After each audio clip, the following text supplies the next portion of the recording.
سرکار آئے 3 کام آپ نے بہت ضروری طور پر کی. آپ کی زندگی کا حصہ تھا، وظیفہ، عادت کریمہ تھا، آپ کا وطیرہ تھا، قرہ امتیاز تھا.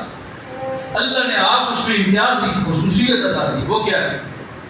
سب انبیاء کرام ہیں، لیکن اس امت میں اللہ نے جو حضور نبی اکرم صلی اللہ تعالی علیہ وسلم کو نشان دی ہے وہ کمال. نمبر 1، آپ نے 3 کام کیے. پہلا کام توحید پر پہرا دیا. سبحان اللہ. عقیدہ توحید پر کیا بول اس پر پہرا دیا. عقیدہ توحید پر پہرا. حالات کیسے بھی ہو گئے، میرے آقا نے ایک قدم بھی پیچھے ہٹایا نہیں، ڈٹ کے کھڑے ہو. اللہ وہی عبادت کے، اس کا کوئی مد مقابل نہیں، اس کا کوئی ہمسر نہیں، اس کی کوئی ند نہیں. وہ ایک ہے، ہر شام میں یکتا ہے. چاہے آپ پر پتھروں کی بارش ہوئی، لوگوں نے آپ کے لیے نہ جانے کیسا ماحول بنایا، لیکن میرے آقا سے پیچھے نہیں. کانٹے بچھائے گے میرے آقا پیچھے ہٹے نہیں. باتیں سنائے گی میرے آقا پیچھے ہٹے نہیں. رشتہ توڑ دیا میرے آقا پیچھے ہٹے نہیں. کیا حکم فرمایا؟ میں آئے اسی کام کے لیے. سبحان اللہ. یہ میری گھٹی میں ہے، اللہ نے رکھا ہے، میرا مشن ہے. وہ کیا؟ عقیدہ توحید پر پہرا دیا. دوسری بات وہ ہے اللہ کے رسول نے ہر ایک کے ساتھ انصاف اور عدل کیا. سبحان اللہ. کیا کیا؟ عدل اور انصاف سے کام لیا ہے. اللہ کے رسول نے کسی کے ساتھ زیادتی نہیں کی.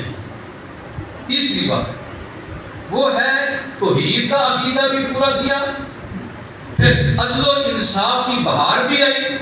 اور ان دونوں کو پورا کرتے ہوئے اللہ کے رسول نے جو طریقہ اپنایا وہ سختی والا نہیں تھا، شفقت والا. سبحان اللہ. کیا بتایا؟ شفقت والا. کیسا رویہ تھا؟ شفقت. محبت والا، شفقت والا، نرمی والا، محبت والا، پیار والا، ہمدردی والا، احساس والا. جو اللہ نے آپ کو صفت بتائی وہ ہے شفقت، محبت. چاہے عقیدہ توحید ہو، چاہے عدل و انصاف کی کوئی بات ہو، چاہے کسی سے جا کے جنگ کرنی ہے، چاہے کسی سے لڑائی کرنی ہے، حق کی بات بیان کرنی ہے، حق پر کھڑے ہو جانا ہے، اس ساری کیفیت میں میرے آقا نے محبت کا دامن نہیں چھوڑا، پیار کا دامن نہیں چھوڑا، شفقت کا دامن نہیں چھوڑا. میں آپ کو ایک بات بتاؤں، آپ حیران ہو جائیں.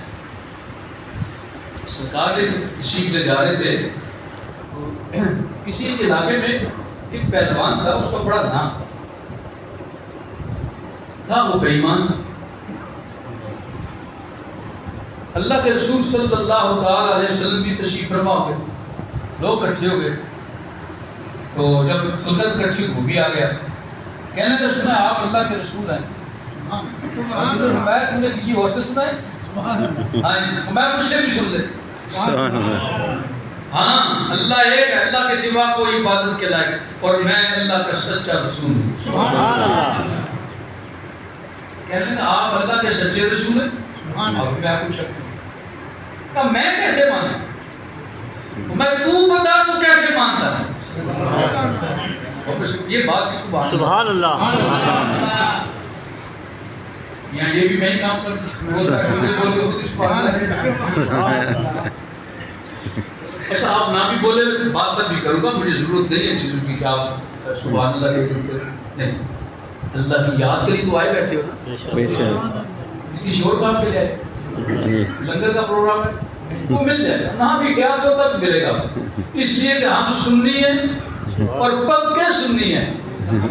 ہم جب کسی محفل پر جاتے ہیں، کوئی کہے نہ کہے، اشتہار پر لکھے نہ لکھے، ہمیں یقین ہے، ہمیں پکا 100% یقین ہے کہ یہ ہو نہیں سکتا کہ اللہ کے ذکر کی محفل ہو، حضور کی یاد کی محفل ہو اور وہاں سے بھوکے آ جاؤ. یہ ہو نہیں سکتا.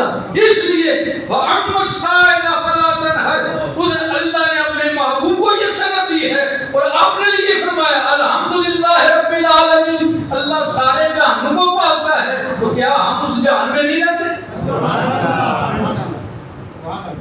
سبحان اللہ یہ نہیں ہو سکتا کہ اللہ کے ذکر کی محفل میں بھوکے چلے جاؤ، لنگر مانگو تب بھی مل جاتا ہے، نہ مانگو تب بھی مل جاتا ہے۔ سبحان اللہ جب پھر مانگے مل جائے سبحان تو پھر مانگنے کی ضرورت کیا؟